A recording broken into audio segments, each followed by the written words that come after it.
Hi friends, இன்றைக்கி சொதப்பல் பிரியாணி தாங்க பார்க்க போகிறோம். ஆமாங்க, பிரியாணி செய்கிறேன்ற பேரில் கொஞ்சம் சொதப்பிட்டேன்.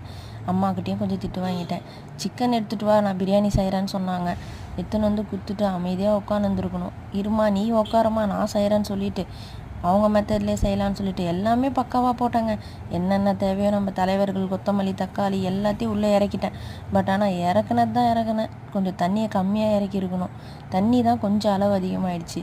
ஏன்னா அரிசி புது அரிசி பழைய அரிசின்னு பார்க்கணுமாமே.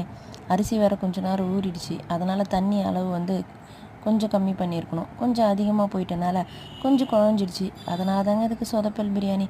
ஆனால் டேஸ்ட்டுங்க அல்டிமேட். ஆனால் திட்டு வாங்கினே சாப்பிட்டேன். ஏன்னா புது குக்கர் வேறு எடுத்து யூஸ் பண்ணிட்டேன்னா, இன்னும் கிச்சனில் விட்டால் இந்த வேலை தான் நீ பண்ணுவேன்னு சொல்லிட்டு கொஞ்சம் திட்டு வாங்கிக்கினே அந்த பிரியாணியும் கொஞ்சம் சாப்பிட்டுட்டு ஆஹா சூப்பராக வந்துச்சுங்க. இது கூட கொஞ்சம் லாலிபப்பும் செஞ்சு சாப்பிட்டாச்சு.